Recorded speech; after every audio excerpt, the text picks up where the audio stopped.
नमस्कार, न्यूज के इकलौते फैमिली शो न्यूज की पाठशाला में आप सभी का बहुत स्वागत। मैं हूं सुशांत सिन्हा। ये वो पाठशाला जहां सबकी क्लास लगती है। और सबसे पहले आपको बता दूं कि आज पाठशाला में क्या क्या है और कौन कौन सी क्लास लगेगी। मोदी को झूठा, योगी को आतंकी जैसा बताया, हिंदू एकता के नारे से बौखला गई है क्या कांग्रेस। महाराष्ट्र जीते तो मुख्यमंत्री कौन बनेगा, अमित शाह ने किसका नाम बताया। महाराष्ट्र झारखंड में मोदी योगी शाह ने गेम ऐसा पलटा, अब इंडी का पैकअप तय है क्या। लालू यादव क्यों बोले योगी हेमंता की जोड़ी हवा में उड़ जाएगी। और यूपी उपचुनाव के ठीक पहले अखिलेश यादव ने योगी की कुर्सी पर क्या बड़ी बात कह दी, आज ये पहले दिखाऊंगा। इसके बाद चंद्रचूड़ के बाद बने नए चीफ जस्टिस कौन हैं, जिनके धमाकेदार फैसलों की खूब चर्चा होती है। इंदिरा गांधी ने जिनके चचा को नहीं बनने दिया था चीफ जस्टिस, आज वही कैसे सीजेआई बने हैं देश के। और 1999 में वाजपेयी सरकार का वो एक फैसला जिसने बदल दिया चीफ जस्टिस चुनने का तरीका, आज उसके बारे में बताऊंगा। दुनिया में मंदी और मोदी ने पब्लिक के लिए शुरू कर दिया कौन बनेगा करोड़पति। राहुल की जलेबी की फैक्ट्री फ्लॉप और मोदी की करोड़पति बनाने वाली फैक्ट्री सुपरहिट कैसे। वो देश जहां भयंकर गरीबी, फिर भी लोग सड़क पर फेंक रहे हैं पैसे, ऐसा क्यों, ये भी दिखाऊंगा। और इधर ट्रंप आए, उधर पुतिन ने दिया गजब हथियार, मोदी चीन की बैंड बजाकर मानेंगे क्या। मोदी के नए भारत के वो हथियार जिनसे चीन पाकिस्तान दोनों की हालत टाइट है, आज वो भी दिखाऊंगा। लेकिन पहले जल्दी से दिन भर की बड़ी खबरों का रिवीजन, उसके बाद पहला चैप्टर।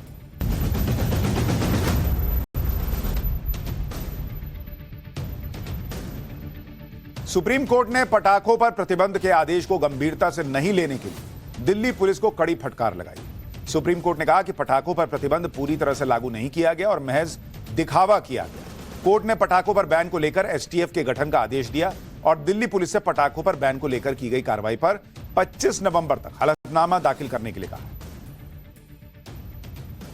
प्रयागराज में यूपी पीसीएस ऑफिस के सामने प्रदर्शन कर रहे परीक्षार्थियों पर पुलिस ने लाठीचार्ज कर दिया। ये छात्र पीसीएस और आरओ एआरओ परीक्षा को एक ही दिन कराने की मांग कर रहे थे।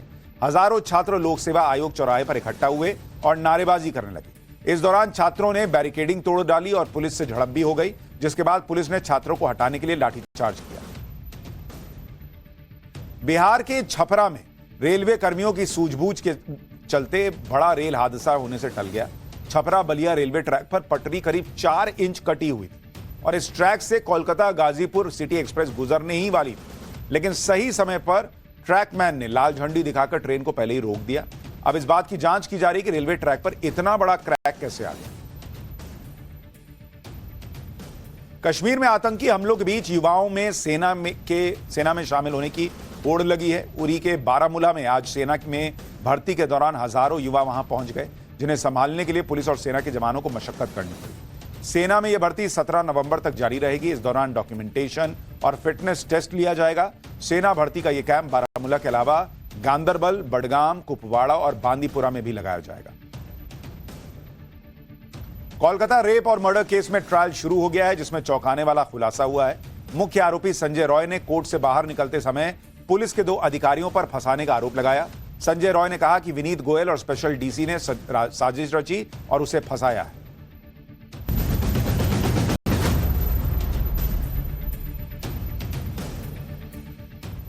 तो ये हो गया दिन भर का रिवीजन। अब पाठशाला की पहली क्लास। मोदी को झूठा, योगी को आतंकी जैसा बताया, हिंदू एकता के नारे से बौखला गई है क्या कांग्रेस। महाराष्ट्र जीते तो मुख्यमंत्री कौन बनेगा, अमित शाह ने किसका नाम बताया। महाराष्ट्र झारखंड में मोदी योगी शाह ने गेम पलट दिया है क्या, अब इंडी का पैकअप तय है। लालू यादव क्यों बोले योगी हेमंता की जोड़ी हवा में उड़ जाएगी। और यूपी उपचुनाव के ठीक पहले अखिलेश यादव ने योगी की कुर्सी पर कौन सी बड़ी बात कह दी। सबसे पहले यह चैप्टर।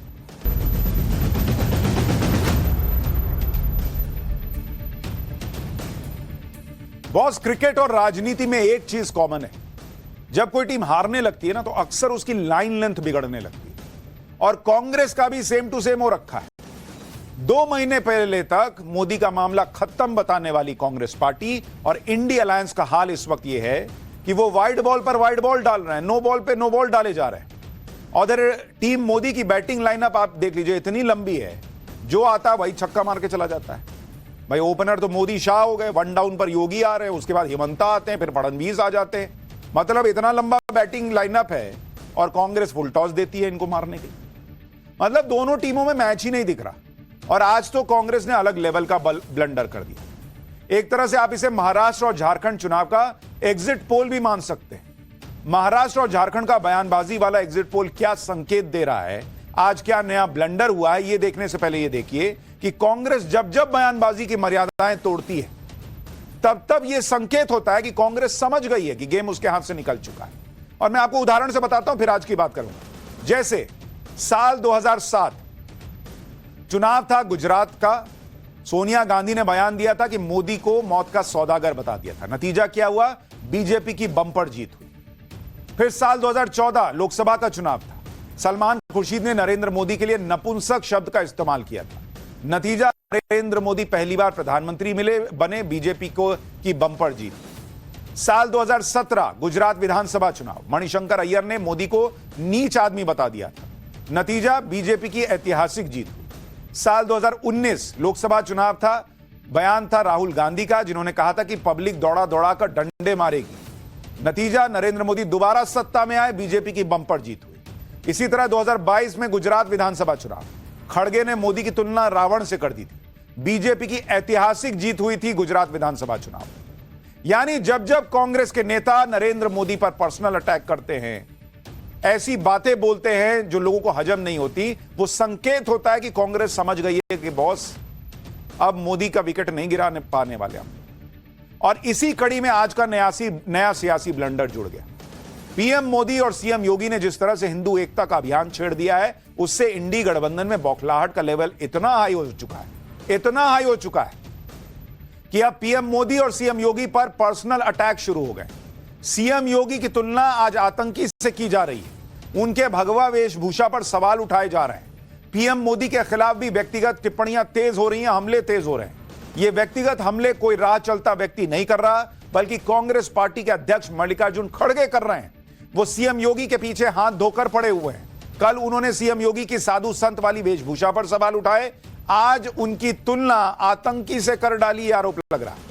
एक बार सुनिए कांग्रेस अध्यक्ष ने कैसे सीएम योगी पर आपत्तिजनक टिप्पणी की है, उसके बाद बताऊंगा कि कांग्रेस अध्यक्ष ने एक बड़ी गलती कैसे कर दी। क्योंकि जो साधु संत होता है वो सबके लिए होता है, बाटो काटो में क्यों जा रहे हैं? लोगों को बोलते हैं बटेंगे तो कटेंगे, ये साधु का काम है, नाथ पंथ का काम है। अरे ये काम कोई टेररिस्ट बोल सकता है, आप नहीं बोल सकते। आप मठ के एक व्यवस्थापक हो और आप सब संसार छोड़ के क्या बोलते गेरुआ कपड़ा डाले, साधु संत बनने के लिए डाले, क्या मोदी के जैसा झूठ बोलने के लिए डाले? अब मल्लिकार्जुन खड़गे के इसी बयान पर बवाल मचा हुआ है। बीजेपी कह रही है कि मल्लिकार्जुन खड़गे ने योगी आदित्यनाथ की तुलना आतंकी से कर दी। उनके बयान की तुलना आतंकी से क्यों कर दी भाई? मल्लिकार्जुन खड़गे बहुत सीनियर नेता हैं, वो अच्छी तरह जानते हैं कि इस तरह के बयान से क्या नुकसान हो सकता है। इसके बावजूद अगर वो बार बार ऐसे बयान दे रहे हैं तो इसका सीधा मतलब यही है कि पीएम मोदी और सीएम योगी ने कांग्रेस की समाज को बांटने वाली जो राजनीति का आरोप लगता है कि वो हिंदू समाज को बांटकर वोट लेना चाहते हैं, और नरेंद्र मोदी ने और योगी ने इसके खिलाफ जो हिंदू एकता का मिशन शुरू किया है, वो तीर एकदम सटीक निशाने पर लगा है। मल्लिकार्जुन खड़गे की इस बौखलाहट से साफ है कि बटेंगे तो कटेंगे जैसे नारे का असर हो रहा है, तभी कांग्रेस पार्टी में इतनी आग लगी। चुनाव में हिंदू वोटर इस नारे से प्रभावित हो रहे हैं, कांग्रेस की जाति वाली राजनीति को नुकसान हो रहा है। नहीं तो कोई वजह नहीं कि मल्लिकार्जुन खड़गे अचानक से सीएम योगी पर इतनी भड़ास निकालने लग जाएं, पर्सनल अटैक पर आ जाएं। मल्लिकार्जुन खड़गे ने आज सीएम योगी पर निशाने पर लिया। कुछ दिन पहले वो पीएम मोदी के खिलाफ विवादित बयान दे रहे थे, उन्हें झूठों का सरदार बता रहे थे, उनकी तुलना क्रूर शासक तैमूर लंग से की थी। एक बार सुनिए तब उन्होंने क्या कहा था। और मैं दौड़ूंगा भागूंगा बोलते, कहां से भागेंगे भाई? तुम्हारे टांगे टूट गए हैं, लोगों ने तोड़ दिया है, और इलेक्शन में तुम साफ हो गए। पहले तो 400 पार, मोदी है तो सब कुछ है, ये कहते थे। लेकिन मोदी की गारंटी भी गई, 400 पार भी गया और 2 टांग दूसरों की लगा के हुकूमत तैमूरलंग कर रहे हैं और आज हमको भी कह रहे हैं। यानी मोदी योगी दोनों पर कांग्रेस पर्सनल अटैक कर रही है, तैमूरलंग बता रहे हैं मोदी। और आप क्रोनोलॉजी समझिए, पहले पीएम मोदी पर विवादित बयान, फिर सीएम योगी की तुलना, उनके बयान की तुलना आतंकी से।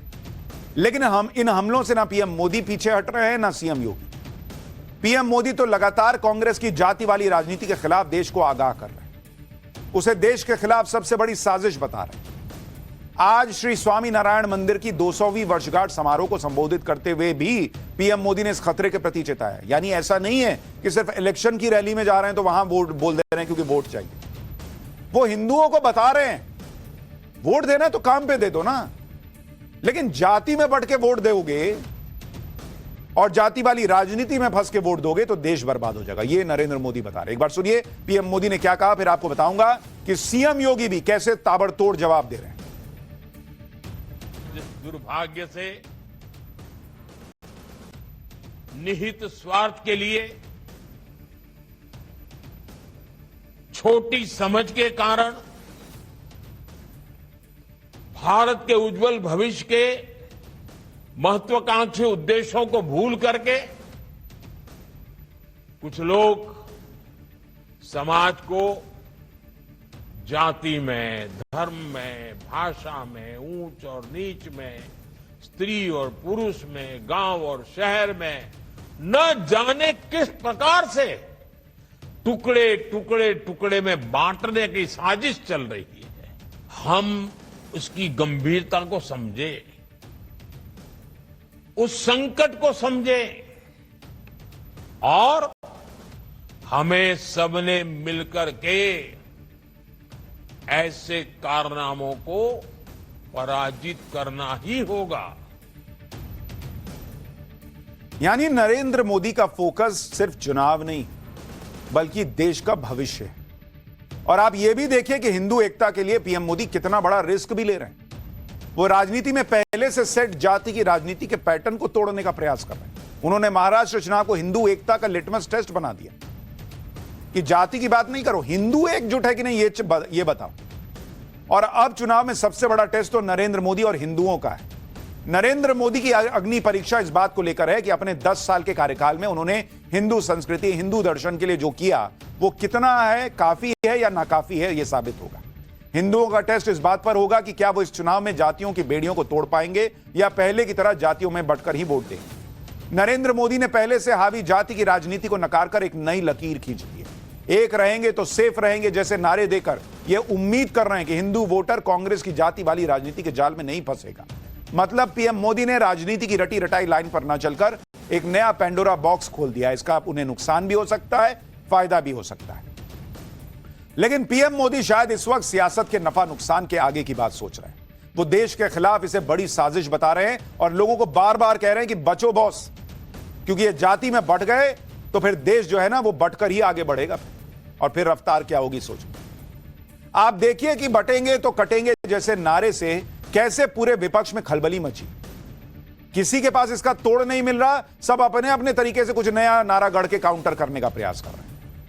समाजवादी पार्टी कह रही है कि अब ना कटेंगे ना बटेंगे, पीडीए से जुड़ेंगे तो सफलता की उड़ान भरेंगे। यूपी में मायावती कह रही है कि बीएसपी से जुड़ेंगे तो आगे बढ़ेंगे। महाराष्ट्र में ओवैसी कह रहे हैं कि इंसाफ है तो इंडिया सेफ है। यानी मोदी योगी के नारे के जवाब में नए बहुत सारे नारे लॉन्च हो रहे हैं, लेकिन वो सब बटेंगे तो कटेंगे, एक है तो सेफ है के नारे पर ही चल रहे हैं। और जो नारा लॉन्च नहीं कर रहे वो बौखलाहट में पर्सनल अटैक कर रहे हैं। सुनिए लालू यादव ने कैसे झारखंड चुनाव में पीएम मोदी पर विवादित बयान दिया। नरेंद्र मोदी नाम का कोई चीज नहीं है। ये नरेंद्र मोदी क्या है? ये नरेंद्र मोदी फालतू है, एकदम उखाड़ के फेंक देना कि फिर जम में न करे। हमारे ताकत के सामने भाजपा कोई ताकत है क्या?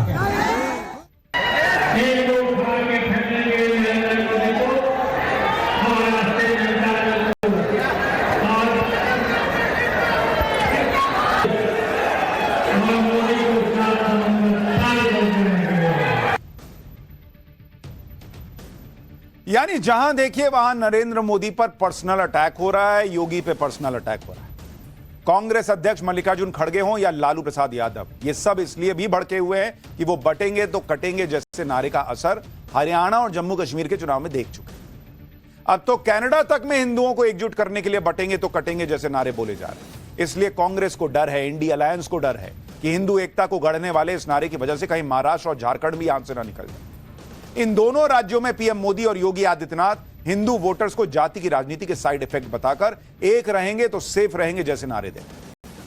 आज ही झारखंड में सीएम योगी ने इसकी बात की।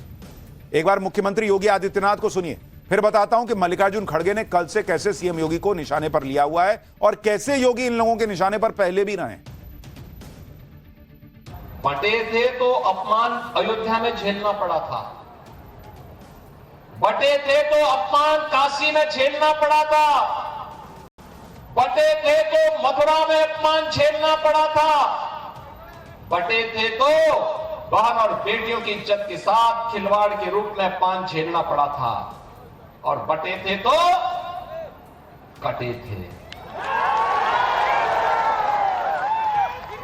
और इसीलिए मैं आपसे कहने के लिए आया हूं, एक रहेंगे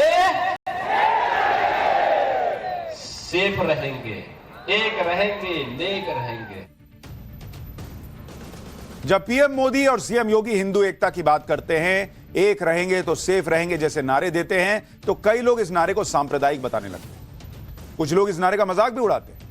लेकिन आज कांग्रेस अध्यक्ष मल्लिकार्जुन खड़गे के एक बयान से साफ हो गया कि पीएम मोदी और योगी आदित्यनाथ ने जो हिंदू एकता का अभियान छेड़ा हुआ है वो कितना जरूरी है। क्योंकि आप देखिए कि ये एकता नहीं है। इसी वजह से नेताओं की हिम्मत जो है वो इस लेवल पर जाती है कि वो एक मुख्यमंत्री की तुलना आतंकी के बयान से करने लगते हैं। वो मुख्यमंत्री जो एक मठ के महंत भी हैं, वो मुख्यमंत्री जो हमेशा भगवा वस्त्र में रहते हैं, और मल्लिकार्जुन खड़गे को उनके भगवा वस्त्र से भी दिक्कत है। सुनिए मल्लिकार्जुन खड़गे ने कल कैसे सीएम योगी को अटैक करते हुए और क्या कहा था। कौन एक साधु के बेस में रहते हैं, लेकिन अच्छे पॉलिटिशियंस बन गए हैं, चीफ मिनिस्टर भी बने हैं, और उनका गेरुआ कपड़े पहनते हैं और सर पे बाल भी नहीं रखते। तो ऐसे एक नेता है जो बीजेपी ने पैदा किए। ठीक है कि हम मुझसे कोई मिला, मैं ये कह रहा हूं उनको, बीजेपी को, या तो सफेद कपड़े डालो, या तो सन्यासी कपड़े डालते हो, गेरुआ डालते हो, पॉलिटिक्स से बाहर हो जाओ। उसकी पवित्रता क्या रही? एक तरफ गेरुआ कपड़े डालते हो, जज साहब आपको पूछ रहा हूं, एक तरफ गेरुआ कपड़े डालते हो, दूसरों को उपदेश करते हो, बटेंगे तो कटेंगे बोलते हो, और ये क्यों डाले? अरे आपका काम तो है सब कुछ जोड़ना।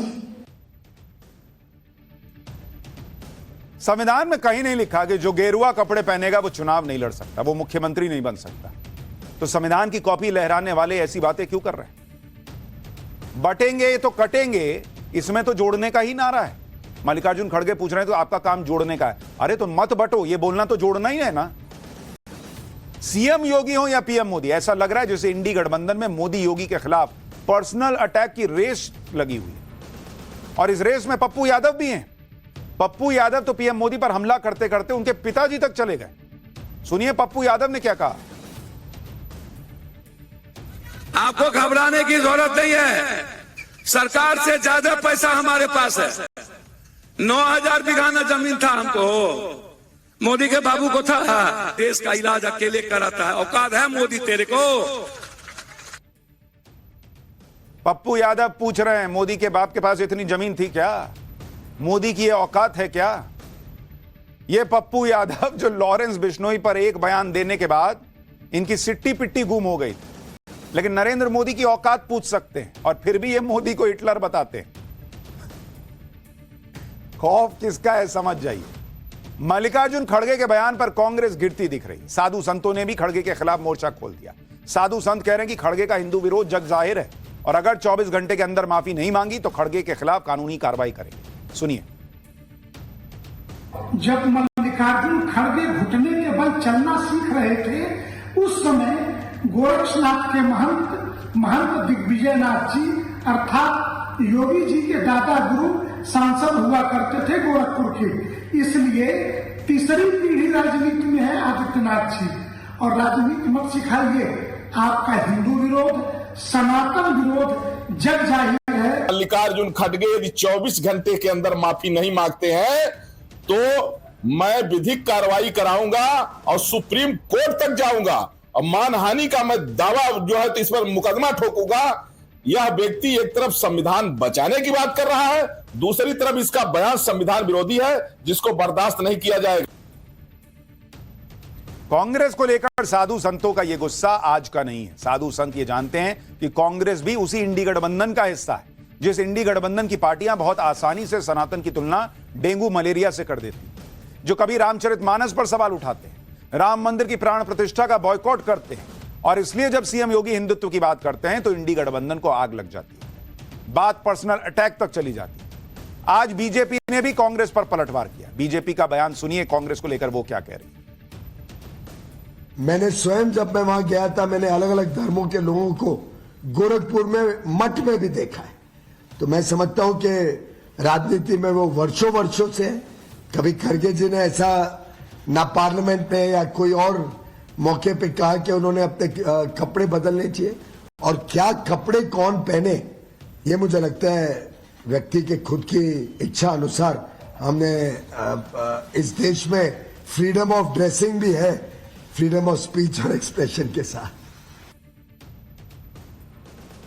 भाई सफेद कपड़ा पहन के चुनाव लड़ के और इतिहास देखिए उठा के, क्या कितना देश में घोटाला हुआ करता, तो उससे अच्छा तो है भगवा पहन के और समाज की सेवा की जाए। आप ये भी देखिए कि कांग्रेस पार्टी के अध्यक्ष मल्लिकार्जुन खड़गे कितनी आसानी से एक भगवाधारी सीएम की तुलना आतंकी के बयान से कर देते हैं, लेकिन जब आईएसआईएस जैसे खतरनाक आतंकी संगठन की बात आती है तो यही कांग्रेस और उनके नेता राहुल गांधी आतंकियों से हमदर्दी जताते हुए उन्हें बेरोजगार युवा बताने लगते हैं। मैं याद दिलाता हूं आपको, साल 2018 में राहुल गांधी ने बेरोजगारी को आतंकवाद से जोड़ दिया था। तब राहुल गांधी ने कहा था कि बेरोजगारी की वजह से आईएसआईएस का जन्म हुआ। तब राहुल गांधी यह भी दावा कर चुके थे कि नोटबंदी और जीएसटी जैसे फैसलों ने भारत को गुस्से में भर दिया था और इसी वजह से भारत में लिंचिंग के अपराध बढ़ गए, दलितों और अल्पसंख्यकों पर अटैक होने लगे। पिछले साल जब संसद में कुछ लोगों ने घुसपैठ कर दी थी तो भी राहुल गांधी ने इस घटना को बेरोजगारी से जोड़ दिया। तब राहुल गांधी ने कहा था कि यह क्यों हुआ, देश में मुख्य मुद्दा बेरोजगारी है, पीएम मोदी की नीतियों के कारण देश के युवाओं को नौकरी नहीं मिल रही, इस घटना का मुख्य कारण बेरोजगारी और महंगाई है। यानी जब जो आतंकी हैं, जो अपराधी हैं, उनकी बात आती है तो राहुल गांधी और कांग्रेस को बेरोजगार दिखने लगते हैं, और दूसरी तरफ उनकी पार्टी एक संवैधानिक पद पर बैठे मुख्यमंत्री की तुलना आतंकी के बयान से करती है, और सिर्फ इसलिए क्योंकि वो मुख्यमंत्री हिंदू एकता की बात कर रहा है। इस बात से इंडी गठबंधन को ऐसी आग लगी कि वो सीएम योगी को भला बुरा कह रही, जैसे आज लालू प्रसाद यादव ने कह दिया कि वो यूपी के सीएम योगी आदित्यनाथ और असम के सीएम हेमंत बिस्वा शर्मा को हवा में उड़ जाएंगे ये दोनों। उड़ जाएंगे दो महागठबंधन के उम्मीदवार जीतेगा यहाँ। बयान दे रहे हैं बटोगे तो कटोगे, नहीं वो योगी आते हैं बोलते हैं बटोगे तो कटोगे, उस पर क्या कुछ कहेंगे? बात बोलता है। यूपी के सीएम योगी आदित्यनाथ पर यह पर्सनल अटैक आज से नहीं हो रहा, बल्कि जब से वो सांसद बने तब से इस देश में कथित सेक्युलरिज्म की सियासत करने वाले नेताओं को यह बात बहुत चुभ रही कि कोई महंत या पुजारी या कोई साधु संत नेता कैसे बन सकता है। उनके मुताबिक तो कोई साधु या तो सिर्फ साधु हो सकता है या नेता, दोनों एक साथ नहीं हो सकते। मैं आपको एक पुराना बयान दिखाता हूं, संसद में कैसे मुलायम सिंह यादव और लालू प्रसाद यादव ने योगी आदित्यनाथ जो तब सांसद हुआ करते थे तब भी उनकी एक तरीके से बेइज्जती की थी। आप ये पुराना वीडियो देखिए। साधु बाबा बोलेगा। शरद जी, मुलायम सिंह जी और लालू जी, हम सब बेकार में बैठे हुए समय बर्बाद करने के लिए हमको कहें। आपका काम है, आपका काम है साधु बाबा घंटी बजाना, आपका काम है मंदिर में घंटी, आपका काम है लालू जी। बाबा प्लीज ये मंदिर में पूजा करें। आप मंदिर में पूजा कर रहे हैं और पुजारियों को भ्रमित करके वोट लेके जीत के आ रहे हैं, ये बहुत महत्वपूर्ण है। यानी ये हमला बहुत पहले से चला आ रहा है। मल्लिकार्जुन खड़गे को सीएम योगी दिखाई देते हैं, जो साधु हैं राजनीति में। खड़गे साहब ने योगी के लिए बात करते हुए आतंकी जैसे शब्द का प्रयोग कर दिया, लेकिन राजनीति में सिर्फ योगी आदित्यनाथ तो नहीं है, कई मुस्लिम धर्मगुरु और मौलाना भी राजनीति में है। क्या लालू यादव, मुलायम सिंह यादव जब थे या खड़गे, उनको आपने उनके बारे में बात करते सुना है? मौलाना बदरुद्दीन अजमल जमीयत उलमाए हिंद असम के प्रदेश अध्यक्ष। बदरुद्दीन अजमल 1995 से दारुल उलूम देवबंद में शेखुल हिंद एकेडमी के डायरेक्टर हैं। इसके साथ 2009 से 2024 तक असम की धुबरी सीट से सांसद हैं। यानी बदरुद्दीन अजमल सांसद रहते हुए धार्मिक पदों पर भी हैं। उनसे तो नहीं पूछा आपने। इसी तरह से मौलाना महमूद मदनी है, जो जमीयत उलमाए हिंद के अध्यक्ष हैं। महमूद मदनी सांसद भी रह चुके हैं और तब भी वो धार्मिक संस्था के पद पर थे। उनसे तो किसी ने नहीं पूछा। इंडी गठबंधन में जिस तरह से पीएम मोदी और योगी आदित्यनाथ पर अटैक चल रहे हैं, उससे बीजेपी को लग गया है कि तीर एकदम निशाने पर लगा। इसलिए आप देखिए, बीजेपी ने डंके की चोट पर ऐलान कर दिया कि महाराष्ट्र चुनाव अब पीएम मोदी के एक रहेंगे तो सेफ रहेंगे के नारे पर ही होगा। आज मराठी न्यूज़पेपर के फ्रंट पेज पर यह नारा छपा है। महायुति की तीनों पार्टियों के चुनाव चिन्ह भी लगे हैं और उस पर लिखा है एक है तो सेफ है। ये अखबार में बीजेपी वो ऐड दे रही है लोक सत्ता में। महाराष्ट्र में बीजेपी इसलिए भी कॉन्फिडेंट दिख रही है क्योंकि चुनावी मंच पर मोदी शाह योगी की जोड़ी, ग्राउंड पर संघ का साथ, लाडली बहन जैसी योजनाएं हैं, जाति की राजनीति के जवाब में एक रहेंगे तो सेफ रहेंगे जैसे नारे दिए जा रहे हैं। और बीजेपी का यह कॉन्फिडेंस चुनावी राजनीति के चाणक्य माने जाने वाले अमित शाह के शब्दों में भी दिख रहा है। महाराष्ट्र चुनाव में अमित शाह ने यह कहकर सस्पेंस बढ़ा दिया कि महायुति के जीतने पर सीएम कौन होगा, यह चुनाव जीतने के बाद तय होगा। एक बार सुनिए अमित शाह ने क्या कहा है, फिर आपको इस बयान के मायने बताता हूं।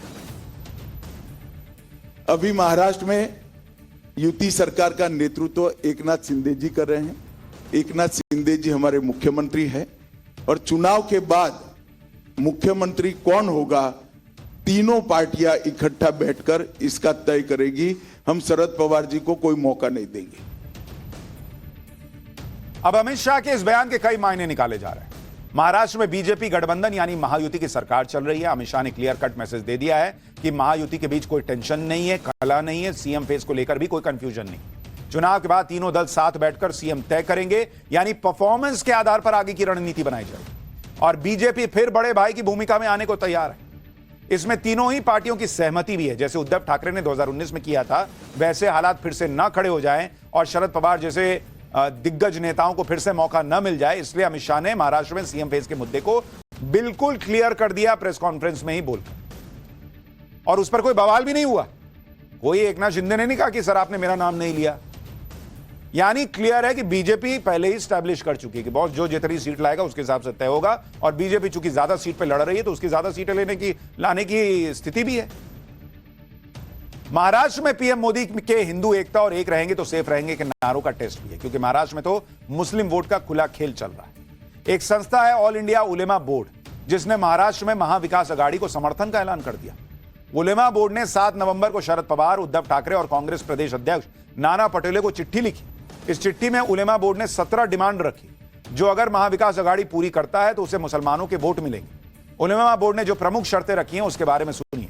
सत्ता में आने पर आरएसएस पर बैन लगा दो, राज्य में मुसलमानों को 10% आरक्षण दे दो, इमामों को हर महीने 15,000 रुपए वेतन दो, महाविकास अघाड़ी वक्फ बिल का विरोध करो और महाराष्ट्र के वक्फ बोर्ड को 1000 करोड़ का फंड दे दो।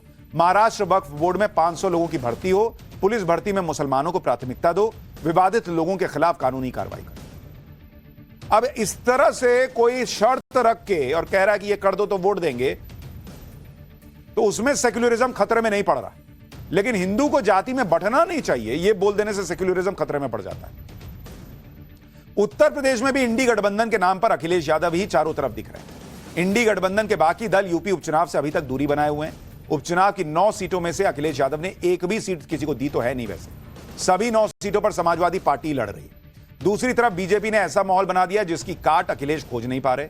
हिंदू एकता का नारा बीजेपी पूरे देश में लगा रही है। उपचुनाव के लिए सीएम योगी धमाकेदार अंदाज में प्रचार कर रहे हैं, जबकि समाजवादी पार्टी का प्रचार आज से शुरू हुआ है।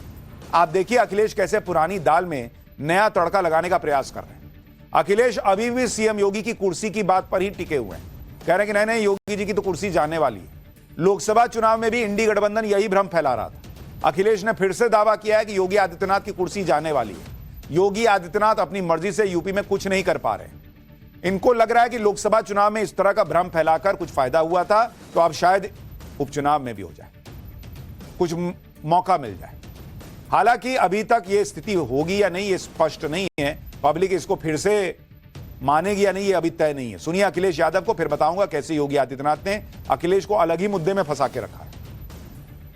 और मैं आपसे कहना चाहता हूं, चुनाव के बाद ही हट गए होते।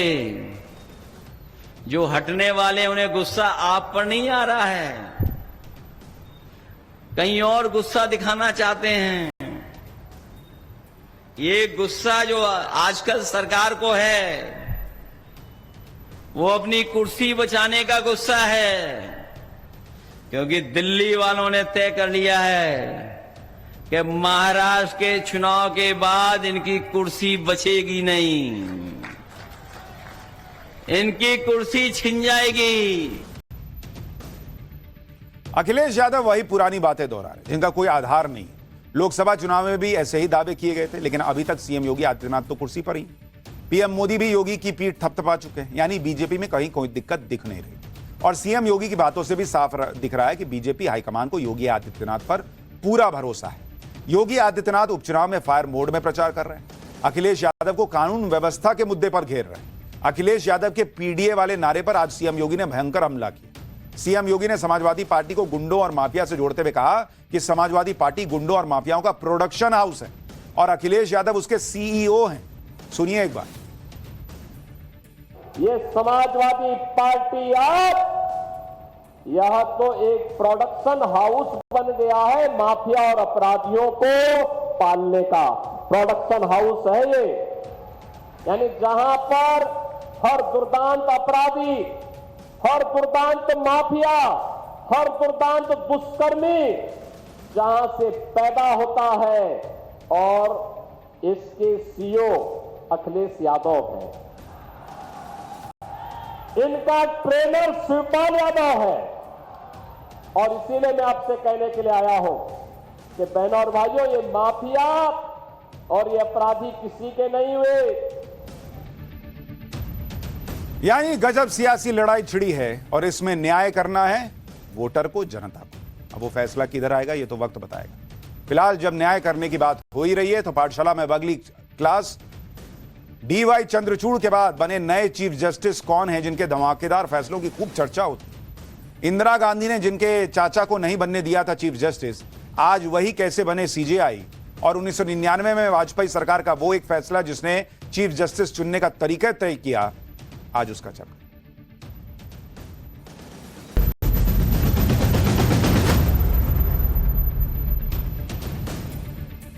जस्टिस संजीव खन्ना ने आज देश के 51वें चीफ जस्टिस ऑफ इंडिया की शपथ ले ली। राष्ट्रपति भवन में हुए समारोह में राष्ट्रपति द्रौपदी मुर्मू ने उन्हें शपथ दिलाई। प्रधानमंत्री मोदी भी राष्ट्रपति भवन में हुए चीफ जस्टिस के शपथ ग्रहण समारोह में शामिल रहे। राष्ट्रपति भवन में शपथ ग्रहण समारोह खत्म होने के बाद एक ग्रुप फोटो सेशन भी हुआ जिसमें राष्ट्रपति द्रौपदी मुर्मू, उपराष्ट्रपति जगदीप धनखड़, प्रधानमंत्री मोदी, नए चीफ जस्टिस संजीव खन्ना, पूर्व चीफ जस्टिस डीवाई चंद्रचूड़ और कानून मंत्री अर्जुन राम मेघवाल एक साथ नजर आए।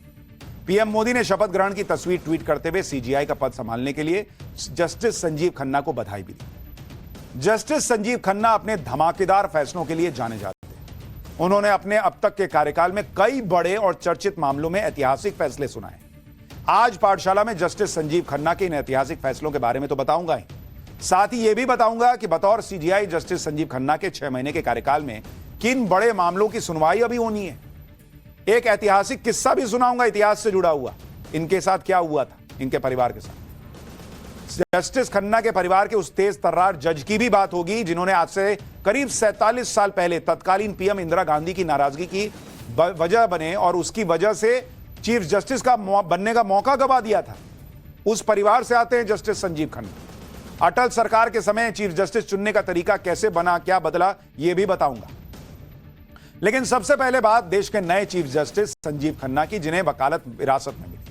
उनके पिता देवराज खन्ना दिल्ली हाईकोर्ट में जज रह चुके हैं, जबकि उनके चाचा जस्टिस हंसराज खन्ना अपने समय में सुप्रीम कोर्ट के चर्चित जज रहे। हालांकि मीडिया रिपोर्ट्स के मुताबिक जस्टिस संजीव खन्ना का परिवार उन्हें वकील नहीं बल्कि सीए बनाना चाहता था, लेकिन जस्टिस संजीव खन्ना अपने चाचा जस्टिस हंसराज खन्ना से बहुत प्रभावित थे, इसलिए उन्होंने वकालत को करियर के तौर पर चुना। जस्टिस संजीव खन्ना ने चाचा को अपना रोल मॉडल क्यों बनाया, क्यों उनके चाचा चीफ जस्टिस ऑफ इंडिया बनते बनते रह गए इंदिरा गांधी की वजह से, इसके बारे में आगे बताऊंगा। पहले जस्टिस संजीव खन्ना का सीजीआई की कुर्सी तक पहुंचने का सफर सुनिए। साल 1983 में जस्टिस संजीव खन्ना ने दिल्ली यूनिवर्सिटी के कैंपस लॉ सेंटर से एलएलबी की पढ़ाई की, फिर 30 हजारी कोर्ट में वकालत शुरू की। जस्टिस संजीव खन्ना लंबे समय तक दिल्ली सरकार के इनकम टैक्स डिपार्टमेंट के लिए सरकारी वकील रहे। साल 2005 में जस्टिस संजीव खन्ना दिल्ली हाईकोर्ट में जज बने और करीब 13 साल तक दिल्ली हाईकोर्ट में जज रहे। 2019 में जस्टिस खन्ना को प्रमोट करके सुप्रीम कोर्ट में जज नियुक्त किया गया और अब जस्टिस संजीव खन्ना देश के 51वें चीफ जस्टिस बन चुके हैं। जस्टिस संजीव खन्ना 13 मई 2025 तक सीजीआई के पद पर बने रहेंगे। उनका कार्यकाल करीब 6 महीने का रहने वाला है। जस्टिस संजीव खन्ना तो सीजीआई बन गए, लेकिन करीब 47 साल पहले उनके चाचा जस्टिस हंसराज खन्ना तब की इंदिरा गांधी सरकार के खिलाफ दिए गए अपने एक फैसले की वजह से चीफ जस्टिस बनते बनते रह गए।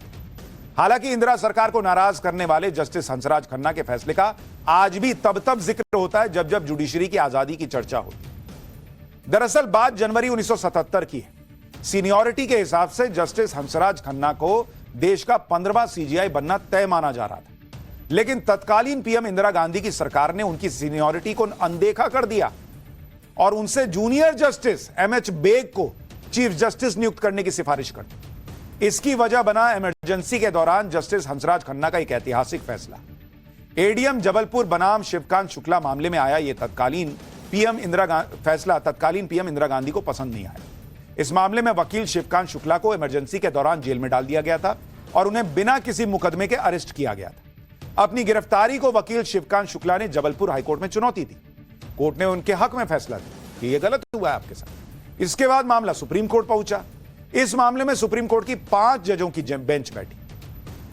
5 जजों की बेंच में से 4 जजों ने हाईकोर्ट के फैसले को पलट दिया, लेकिन बेंच में शामिल जस्टिस हंसराज खन्ना, जो अब सीजीआई बने हैं, जस्टिस संजीव खन्ना उनके चाचा थे, उन हंसराज खन्ना ने अलग फैसला दिया और कहा कि संविधान के आर्टिकल 21 के तहत दिए गए जीने के अधिकार से किसी को भी वंचित नहीं किया जा सकता। जस्टिस हंसराज खन्ना ने अपने फैसले में यह भी साफ किया कि इमरजेंसी लगे होने के बावजूद संविधान में दिए गए right to life and liberty की अनदेखी नहीं की जा सकती। अब यह बात इंदिरा गांधी को पसंद नहीं आई। जस्टिस हंसराज खन्ना के इस फैसले को इमरजेंसी के विरोध के तौर पर देखा गया और उन्हें सीजीआई की लिस्ट से बाहर होना पड़ा, जिसके विरोध में उन्होंने सुप्रीम कोर्ट से इस्तीफा तक दे दिया। और ऐसा नहीं कि जस्टिस हंसराज खन्ना को अपने फैसले से होने वाले असर का अंदाजा नहीं था। उन्हें पहले एहसास हो चुका था कि इंदिरा सरकार के खिलाफ जाने से वो चीफ जस्टिस का पद गंवा देंगे, लेकिन बॉस ये है उनका अपना कैरेक्टर कि नहीं, जो है सही वही बोलूंगा। इसका जिक्र जस्टिस हंसराज खन्ना अपनी बहन से पहले ही कर चुके थे कि मुझे अब नहीं बनना है, बनाएंगे ये लोग सीजीआई, देख लेना। यह बात साल 1976 की है। उस वक्त सुप्रीम कोर्ट में एडीएम जबलपुर बनाम शिवकांत शुक्ला मामले की सुनवाई चल ही रही थी। जस्टिस हंसराज खन्ना किसी काम से हरिद्वार पहुंचे थे।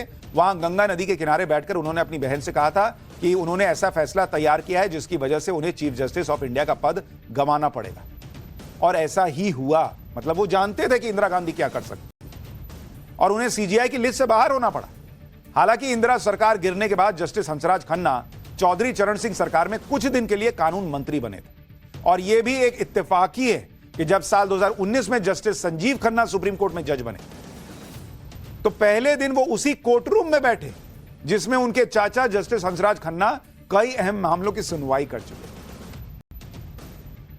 तो राहुल गांधी जो आज संविधान की कॉपी लहराते हैं, उसकी धज्जियां कैसे उनकी दादी जी की सरकार के समय उड़ी है, उसका एक और उदाहरण भर है। नए chief justice of India justice Sanjeev Khanna के चाचा जस्टिस हंसराज खन्ना उस वक्त सबसे सीनियर जज होने के बावजूद चीफ जस्टिस के पद पर क्यों नहीं पहुंच पाए, इसकी वजह समझना भी जरूरी है। दरअसल भारत में मुख्य न्यायाधीश की नियुक्ति के लिए संविधान में कोई स्पष्ट नियम तय नहीं है। संविधान के आर्टिकल 124 में सिर्फ इतना कहा गया कि भारत में एक सुप्रीम कोर्ट होगा और इसका एक मुख्य न्यायाधीश होगा। इसलिए सुप्रीम कोर्ट और हाई कोर्ट में जजों की नियुक्ति के लिए 1999 में जाकर अटल सरकार और सुप्रीम कोर्ट के बीच सहमति के बाद एक नया एमओपी यानी मेमोरेंडम ऑफ प्रोसीजर तय हुआ 1999 में जाकर। इसी एमओपी के जरिए सीजीआई का सिलेक्शन भी होता है, जिसके तहत केंद्र सरकार मौजूदा सीजीआई के रिटायरमेंट से करीब 1 महीने पहले उनसे नए सीजीआई के नाम की सिफारिश की मांग करती है कि चीफ जस्टिस जी आप बताइए आपके बाद किसको बनाना है। सरकार नहीं थोपती है। एमओपी में तय की गई प्रोसेस के तहत मौजूदा सीजीआई नए सीजीआई के नाम का प्रस्ताव कानून मंत्रालय को भेजते हैं, जिसके तहत सुप्रीम कोर्ट के सबसे सीनियर जज के नाम की सिफारिश की जाती है। जज की सीनियरिटी उम्र से नहीं बल्कि सुप्रीम कोर्ट में बतौर जज आप कितने साल काम कर चुके हैं इस पर तय होती है। केंद्रीय कानून मंत्री सीजीआई की तरफ से की गई सिफारिश को आगे की प्रोसेस के लिए प्रधानमंत्री के पास भेज दिया जाता है, जिसके बाद प्रधानमंत्री नए सीजीआई की नियुक्ति के लिए राष्ट्रपति को सलाह देते हैं।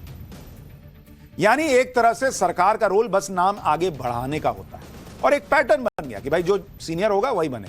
और सोचिए इंदिरा गांधी के जमाने में क्या हो रहा था और उसके पहले क्या हुआ, मैंने आपको पाठशाला में बताया भी। हालांकि साल 1999 में सीजीआई की नियुक्ति के लिए एमओपी की सहमति बनने से पहले सीनियरिटी के मुताबिक सीजीआई को नियुक्त करने की परंपरा थी, लेकिन पूर्व पीएम इंदिरा गांधी ने 2 बार इस परंपरा को तोड़ा। साल 1973 में इंदिरा सरकार ने जूनियर जज जस्टिस एएन रे को सीजीआई के तौर पर नियुक्त करने की सिफारिश कर दी थी।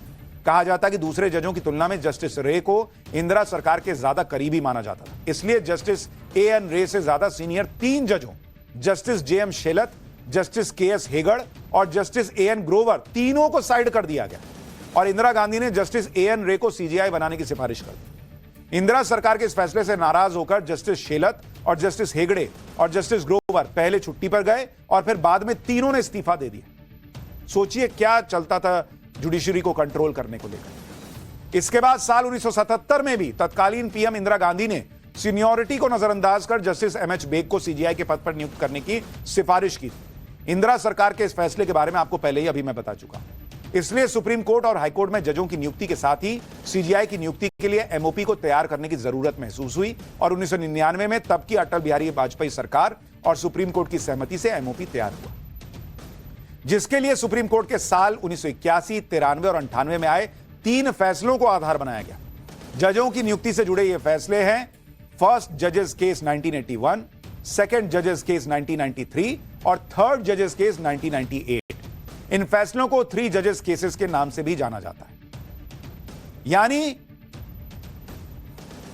बहुत कुछ बदला है इस देश में और जो लोग आरोप लगाते हैं कि आज जुडिशरी आजाद नहीं है, उनका ट्रैक रिकॉर्ड तो देखिए बॉस क्या है। खैर, पाठशाला में अब अगला चैप्टर। दुनिया में मंदी टाइप का माहौल है, सरकारें चली जा रही हैं, कोई अपनी कुर्सी बचा नहीं पा रहा है और इधर नरेंद्र मोदी ने पब्लिक के लिए कौन बनेगा करोड़पति शुरू कर रखा। राहुल की जलेबी की फैक्ट्री फ्लॉप और मोदी की करोड़पति बनाने वाली फैक्ट्री सुपरहिट कैसे?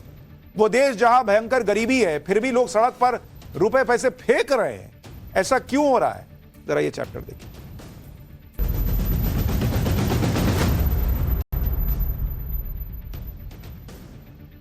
राहुल गांधी की खटाखट वाली स्कीम का हाल कांग्रेस शासित राज्य सरकारों में क्या है, यह तो देश देख ही रहा है। और मोदी ने कैसे देश की इकोनॉमी को रॉकेट बना रखा है, यह भी देश देख रहा है। देखिए बॉस, एक नेता के लिए पब्लिक को सपने बेचना बहुत आसान काम होता है, लेकिन इन सपनों को सच करके दिखाने वाले राजनेता बहुत कम हैं। और इस बात का लेटेस्ट उदाहरण भारत है, जहां पीएम मोदी ने भारत की इकोनॉमी को उस लेवल पर पहुंचा दिया है कि देश में करोड़पति बनने वालों की संख्या खटाखट बढ़ रही है। राहुल गांधी खटाखट स्कीम चला पाए या ना चला पाए, लेकिन नरेंद्र मोदी के राज में भारत में करोड़पति खटाखट बनते जा रहे हैं। आपको जानकर हैरानी होगी कि पिछले 3 साल में देश में करोड़पति बनने वाले लोगों की संख्या 1 लाख बढ़ गई है।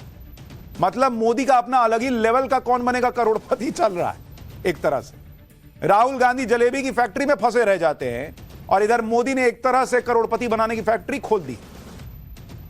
भारत में करोड़पति लोगों की संख्या कैसे बढ़ रही है, कैसे यह सब हो रहा है, आज आपको विस्तार से बताऊं। लेकिन उसके पहले जरा रिसर्च के मुताबिक साल 2019 से 2024 के बीच भारत में अमीरों की संख्या में तेजी से उछाल आया है। जो लोग सालाना 10 करोड़ रुपए की कमाई कर रहे हैं, उनकी संख्या 63% बढ़ गई है और अब यह संख्या 31,800 लोगों की पहुंच गई है कि 31,800 लोग देश में ऐसे हैं जो 10 करोड़ से ज्यादा कमा रहे हैं सालाना। इसी तरह से जो लोग सालाना 5 करोड़ रुपए की कमाई कर रहे हैं उनकी संख्या भी 50% बढ़ गई है। यानी अब 5 करोड़ रुपए कमाने वालों की संख्या 58,200 हो गई।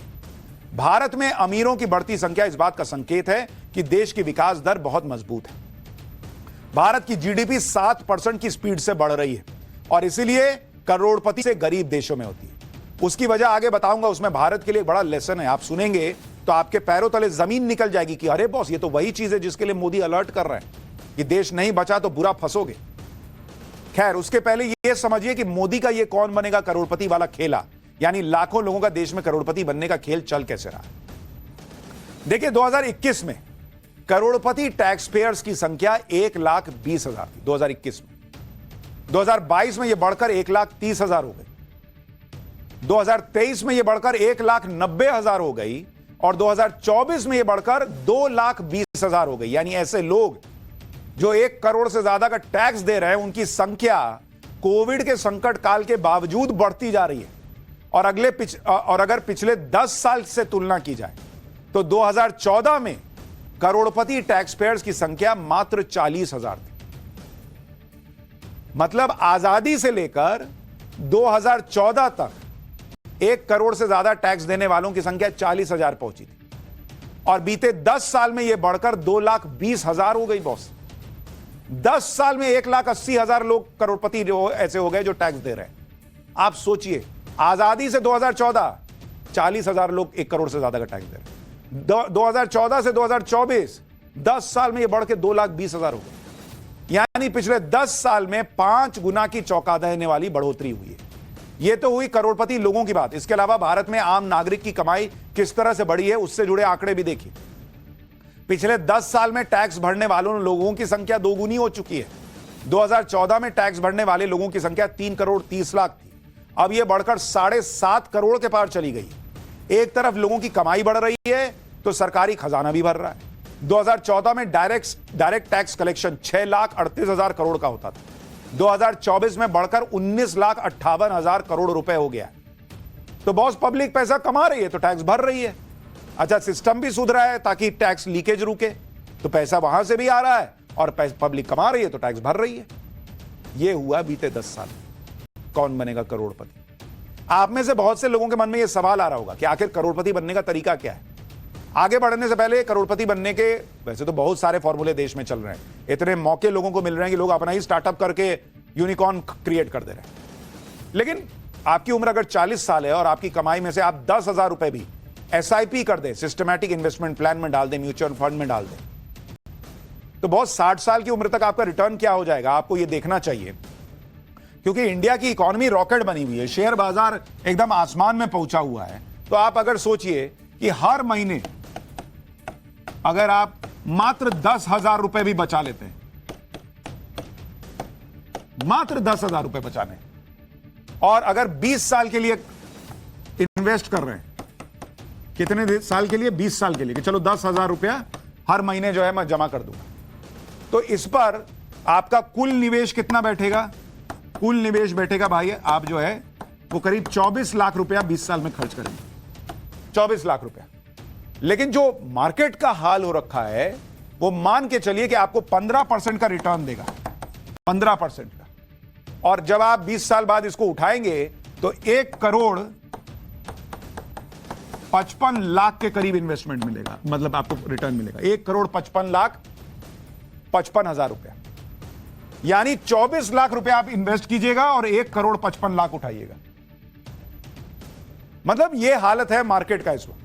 हालांकि इसमें सिस्टमैटिक ढंग से इन्वेस्ट करना है, सोच समझ के करना है, ये सारी चीजें। लेकिन आपको यह एक तरीका बताया कि म्यूचुअल फंड से लोग करोड़पति बन जा रहे हैं, बाकी 10 तरीके इन्वेस्टमेंट अपॉर्चुनिटी सब अलग है। मैंने बताया ना, भाई बिजनेस अपॉर्चुनिटी है, लोग यूनिकॉर्न खड़ा कर दे रहे हैं।